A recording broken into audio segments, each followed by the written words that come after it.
Assalamu alaikum wa rahmatullahi ta'ala wa barakatuh mes frères et sœurs.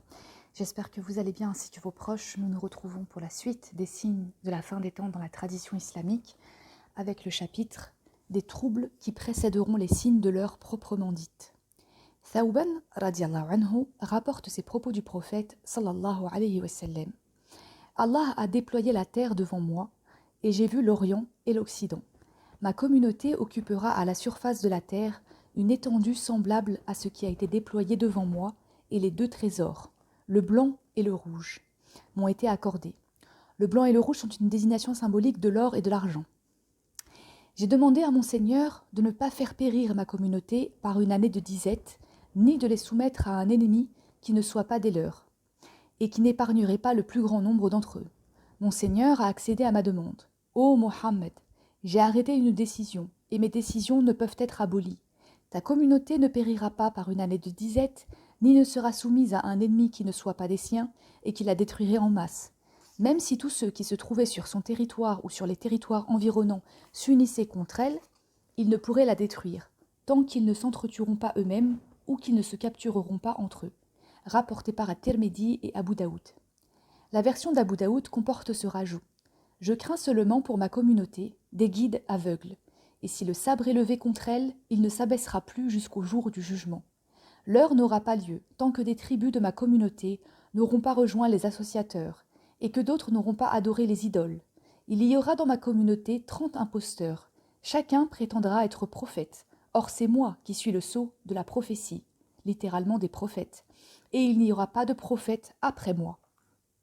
Ibn Omar, radiallahu anhum, rapporte.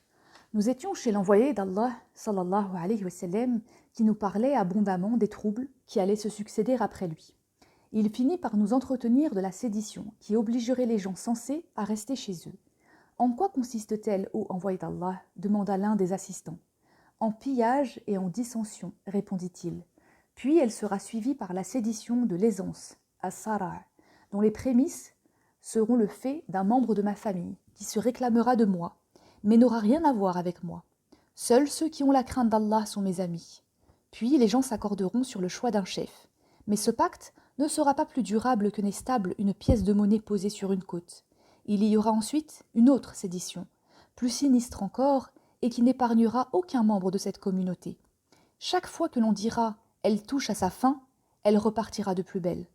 L'homme s'éveillera le matin croyant et se retrouvera le soir mécréant, jusqu'à ce que les gens se répartissent en deux groupes, un groupe de croyants dénués de toute hypocrisie et un groupe d'hypocrites dépourvus de toute foi. Attendez-vous alors à la venue de l'Antéchrist pour le jour même ou pour le lendemain, rapporté par Abu Daoud et Al-Hakim. Hudayfa, radiallahu anhu, rapporte ces paroles de l'envoyé d'Allah, sallallahu alayhi wa sallam. Par celui qui détient mon âme entre ses mains, l'heure ne passera pas avant que vous n'ayez tué vos imams, que vous ne vous soyez combattus par le sabre et que vos biens en ce monde n'aient été hérités par les pires d'entre vous. Rapporté par Al-Tirmidhi. De la nécessité de se regrouper à la fin des temps. Hudayfa, radiallahu anhu, rapporte. Les gens questionnaient l'envoyé d'Allah, sallallahu alayhi wa sallam, sur le bien. Je l'interrogeai quant à moi sur le mal, de peur de ses atteintes. Je lui demandai, ô envoyé d'Allah, nous étions plongés dans le mal et l'ignorance, et Allah nous a accordé ce bienfait. Y aura-t-il un mal après ce bien ? Oui, répondit-il. Et y aura-t-il un bien après ce mal ? Oui, mais mêlé à de la fumée. Et que sera cette fumée ? Demandai-je. Des gens qui guideront sans posséder eux-mêmes la guidance. Tu admettras de leur part certaines choses et tu en blâmeras d'autres. Et après ce bienfait, y aura-t-il un autre mal ? Oui, répondit-il. Des héros placés aux portes de la géhenne et qui y jetteront tous ceux qui se rendront à leur appel. Décris-les-moi, ô envoyé d'Allah. Ils sont de notre race, et ils parleront notre langue. Si je vis jusqu'à ce moment, que m'ordonnes-tu de faire ? Demeure avec la communauté des musulmans et avec leur imam. Et s'ils n'ont ni communauté ni imam, demandai-je, détourne-toi de toutes ces sectes, quitte à mordre les racines d'un arbre à pleines dents.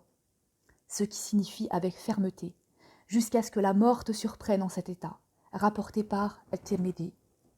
Al-Zubayr ibn Abdi, radiallahu anhu, rapporte. Nous nous plaignîmes à Anas ibn Malik radiallahu anhu de ce que nous avions à supporter de la part d'Al-Hajjaj. Montrez-vous patient, nous répondit-il, car pas un jour ne s'écoule qui ne soit meilleur que celui qui le suit. J'ai entendu cela de votre prophète, sallallahu alayhi wa sallam, rapporté par At-Tirmidhi. Des sources de la sédition. Le même rapporte ces propos du prophète, sallallahu alayhi wa sallam.